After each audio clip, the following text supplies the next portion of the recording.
tout cas, merci à tous d'être encore ici présents, en cette fin de journée, grand raid de la cardiologie. Donc on va vous parler avec Dr Thomas Chollet des valvulopathies rhumatismales dans l'océan Indien. Donc les valvulopathies rhumatismales, c'est une pathologie qui a disparu de nos annales de cardiologie. On les apprend plus pendant l'externat, pendant l'internat. Et pourtant, l'OMS a remis les valvulopathies rhumatismales comme problème de santé publique majeur en 2018. Et il y a eu un plan mondial pour lutter contre cette pathologie en 2025. Le Covid est passé par là et rien n'a été fait pour l'instant. Et donc sur les derniers chiffres, il y a 39 millions de personnes dans le monde qui vivent avec des valvulopathies rhumatismales et ça tue 300 000 personnes par an. Ça touche 95% des personnes qui vivent dans des pays en voie de développement. Et c'est la première cause de maladie cardiaque acquise chez les moins de 25 ans. Quel est le rapport entre le streptocoque et l'insuffisance cardiaque ? Les infections à streptocoque de type A peuvent être à l'origine d'angines maltraitées, parfois des atteintes cutanées qui évoluent vers une forme inflammatoire de rhumatisme qui peut donner des éruptions cutanées, de la fièvre, des arthralgies et qui peuvent aussi donner des atteintes cardiaques qui, dans 50% des cas, évoluent favorablement et dans 50% évoluent vers des valvulopathies qui elles-mêmes non soignées, non traitées évoluent vers l'insuffisance cardiaque, l'AFA et le décès. Ça, c'est la carte du monde publiée dans le New England en 2017. Ça nous montre la prévalence des valvulopathies rhumatismales dans le monde. Et vous voyez en bleu, c'est les pays non endémiques où on a une prévalence de 3,4 cas pour 100 000 habitants. Et en jaune, les pays endémiques où on a 444 cas par 100 000 habitants. Donc vous voyez, il y a toute l'Afrique, quelques spots en Amérique et l'Asie du Sud. Et vous voyez, nous, on est là. Donc on est dans une zone endémique de rhumatisme articulaire aigu. Pour continuer donc, sur l'épidémiologie, on voulait vous montrer cette étude publiée par l'équipe de Bernard Young là, dans Circulation en 2019. Étude qui a étudié dans la prévalence et l'étiologie des différentes valvulopathies sur 3 mois en 2017 en Europe avec quelques pays d'Afrique du Nord. Ce qui est intéressant, c'est d'observer donc en jaune, vous voyez la part rhumatismale dans les étiologies de valvulopathie, qui est très faible en fait dans la sténose aortique, l'insuffisance aortique, l'insuffisance mitrale, mais qui est largement prépondérante dans la sténose mitrale. Un petit point de physiopathe, Thierry a commencé à en parler. Globalement, il y a une atteinte de la valve mitrale avec une fibrose des feuillets et une atteinte pathognomonique qui va être la fusion des commissures, comme vous voyez très bien sur l'image de gauche, et qui va être une condition sine qua non pour réaliser un geste de valvuloplastie mitrale percutanée. Globalement, cet obstacle à l'écoulement du sang de l'oreillette gauche vers le ventricule gauche va être responsable d'une dilatation importante de l'oreillette gauche, qui va faire le lit de trouble du rythme supraventriculaire, l'AFA, et qui va donner des AVC, très important, on en parlera après. Et d'autre part, on va avoir une élévation des pressions en amont, une HTAP, qui va évoluer au long cours vers une dilatation, une dysfonction ventriculaire droite et un tableau d'insuffisance cardiaque droite qu'il faudrait éviter au maximum. Et donc, on va vous montrer 2 cas cliniques qui illustrent la pathologie au quotidien. Qu'on prend en charge au CHU Nord. Donc, je vais vous parler de Madame S qui a 20 ans, qui n'a aucun antécédent, qui est d'origine comorienne, qui habite à Mayotte depuis ses 15 ans, donc depuis l'âge de 5 ans, qui se présente au CHM pour un AVC ischémique non séquelaire, chez qui on détecte un souffle au cœur, et donc on lui fait une échographie cardiaque. Vous voyez, ça c'est une ETT petit axe qui montre des lésions typiques de valvulopathie rhumatismale avec une valve mitrale qui a perdu son sourire. Vous voyez, elle a une ouverture en bouche de poisson. La mitrale doit sourire de bout en bout. La valve est épaissie, mais elle reste souple et on a un rétrécissement mitral serré. De mon côté, donc, je vais vous parler de Madame P qui a 57 ans d'origine réunionnaise, qui a quelques antécédents comme du surpoids, de l'hypertension et une FA connue depuis 10 ans. Elle est suivie pour un RMLH depuis 10 ans et elle vient pour une dyspnée d'apparition progressive et actuellement en stade 2 NYHA. Vous voyez sur la boucle écho, on retrouve le concept de fusion bicommissurale mais on a une valve qui est beaucoup plus remaniée, beaucoup plus calcifiée. Vous voyez les cônes d'ombre derrière la valve mitrale. Et on a l'impression de voir également des remaniements de l'appareil sous-valvulaire, donc c'est une maladie beaucoup plus évoluée, plus tardive. Donc ces deux patientes ont été discutées. Donc Madame S a eu un bilan, une ETT, une ETO, et on l'a discuté en staff valvulopathie et en staff médico-chirurgical. Nous sommes tous tombés d'accord sur le fait que c'était un RM serré, sans insuffisance mitrale, des valves non calcifiées, absence d'autres valvulopathies. Et donc, c'est une indication de prise en charge curative en recommandation grade 1B pour une valvuloplastie mitrale percutanée ou commissurotomie percutanée. Donc, c'est une intervention qui se fait sous anesthésie générale au bloc opératoire avec une ponction fémorale et les interventionnels montent un guide à travers la veine fémorale, arrivent dans les cavités droites, passent le septum et arrivent sur la mitrale. Ici, vous avez une vue 3D du ballon qui est gonflé au niveau de la valve mitrale et l'objectif est d'ouvrir les commissures au ballon. À l'opposé, on a discuté du dossier de Madame P, 57 ans, en staff valvulopathie et médico-chirurgical.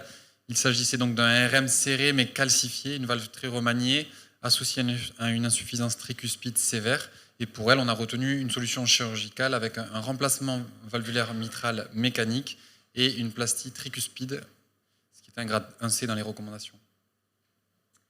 Donc ça, c'est l'image post-intervention pour Madame S. Vous voyez que la valve est souple.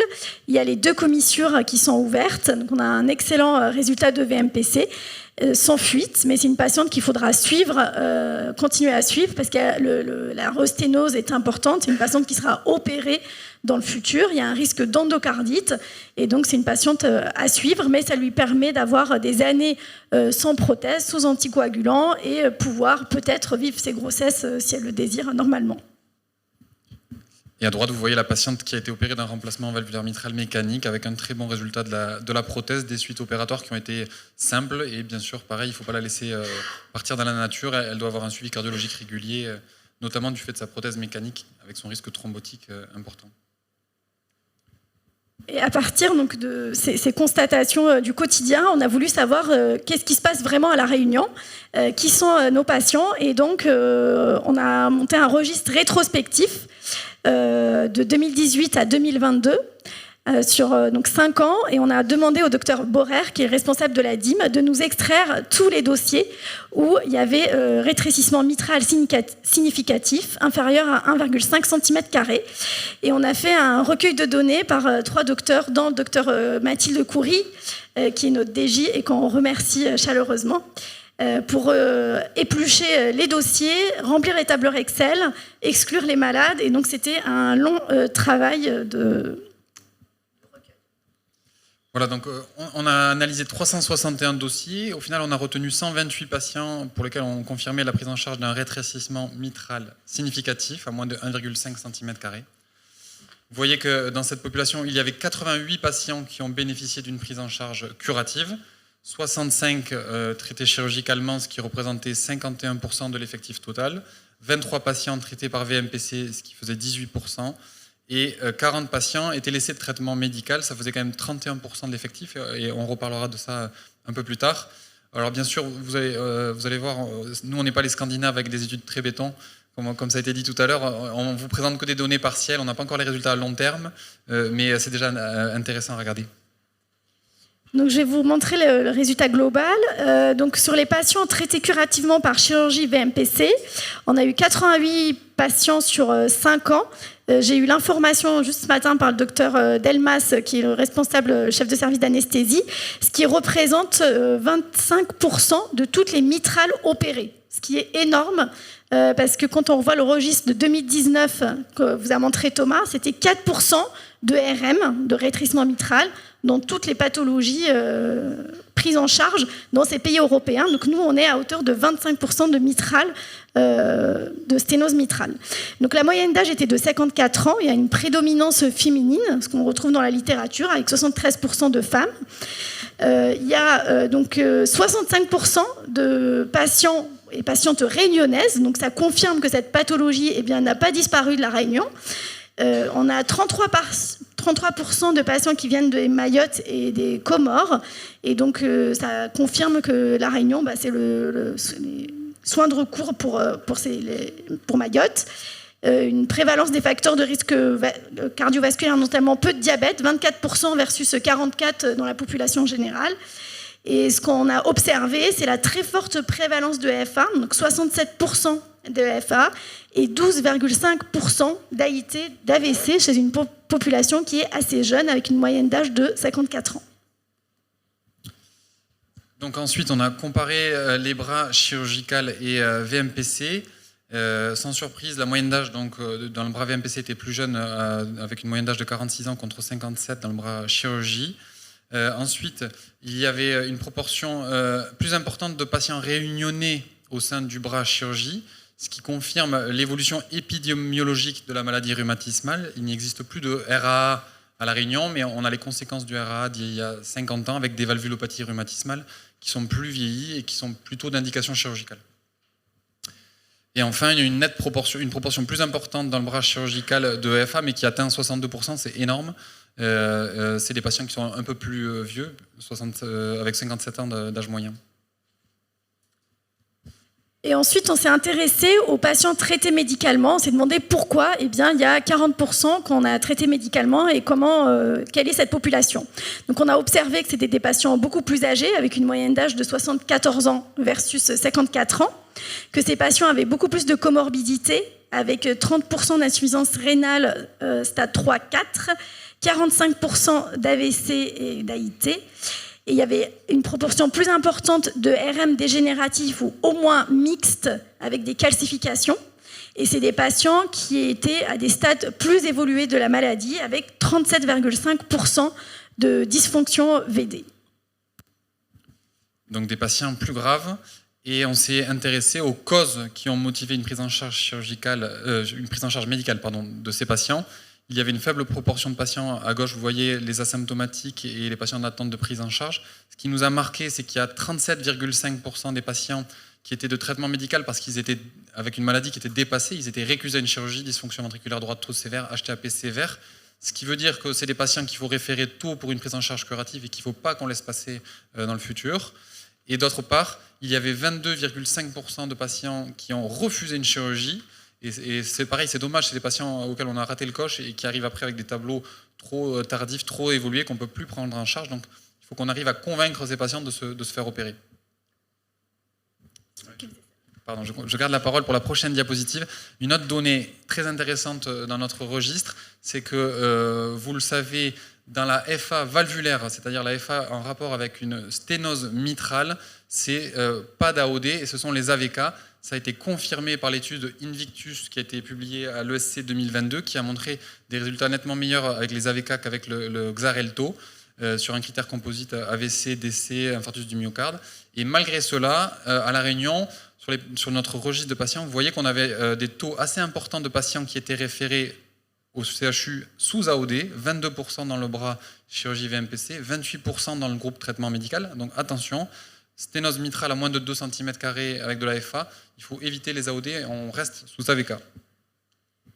Donc juste pour confirmer cette diapositive, parce que j'ai lu un article ce matin sur les AOD et les valves mécaniques, malheureusement on espérait l'arrivée des AOD dans la valve mécanique aortique isolée, et il y a une étude qui est sortie dans les jours là, ça n'a rien à voir mais dans le même thème quand même, que c'était négatif et qu'il y avait une surthrombose des prothèses mécaniques aortiques qu'on mettait sous apixaban.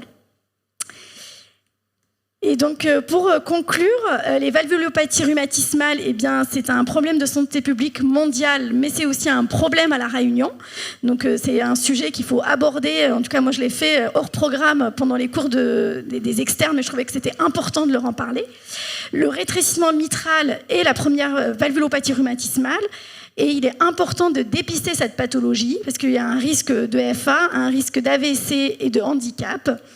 Et on vous a présenté des résultats bruts du premier registre dédié au rétrécissement mitral dans l'océan Indien, et qui montre l'importance de la prévention primaire notamment à Mayotte, parce qu'il faut encore lutter contre le rhumatisme articulaire aigu pour prévenir les valvulopathies rhumatismales et faire de la prévention secondaire à la Réunion. Il n'y a plus de rhumatisme articulaire, mais il y a encore des valvulopathies rhumatismales. Donc il faut savoir les dépister et les référer tôt pour pouvoir les prendre en charge avant l'évolution fatale de la pathologie. Et on souligne l'importance de la recherche et des registres pour mettre en exergue les problèmes, parce que quand on ne voit pas de problème, on ne trouve pas de solution. Et donc j'espère qu'on aura beaucoup d'autres registres grâce à REC. Voilà.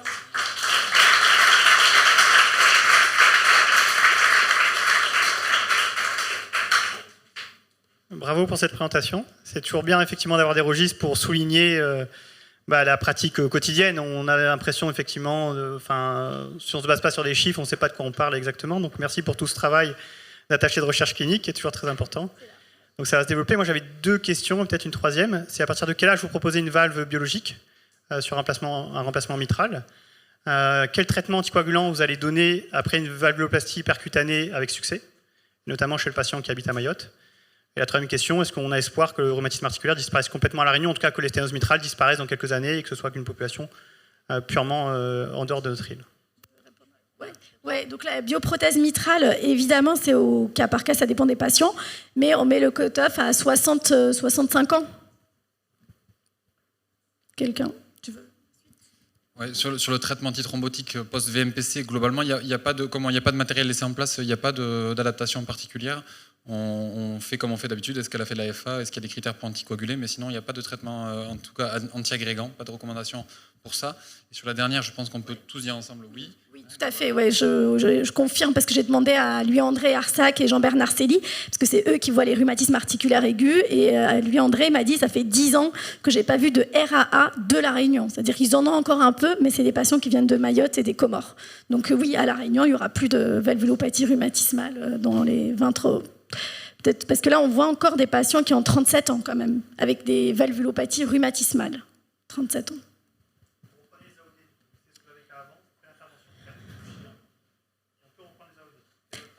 Moi, je ne le ferai pas.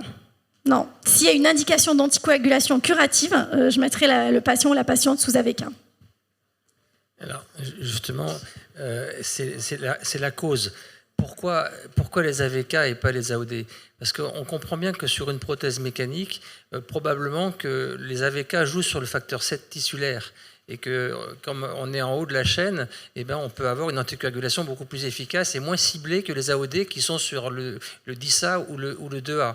Mais alors sur les valves natives, pourquoi pas d'AOD et pourquoi un AVK? Je ne peux pas te donner de réponse. En tout cas, moi, je ne l'ai pas. Et les auteurs que j'ai lus sur la valve aortique Onyx, qui est une valve beaucoup moins thrombotique, je parle de la valve mécanique aortique Onyx, beaucoup moins thrombotique, avec un objectif d'INR qui est censé être entre 1,5 et 2, donc c'est des INR plutôt bas. Dans l'étude, ils ont fait exprès de mettre des INR entre 2 et 3 pour pas qu'on leur reproche un INR bas, et l'étude est négative. Donc je ne sais pas. Si quelqu'un a une réponse dans la salle sur... Ah oui, clairement, ouais, c'est ce qu'on disait. Ouais.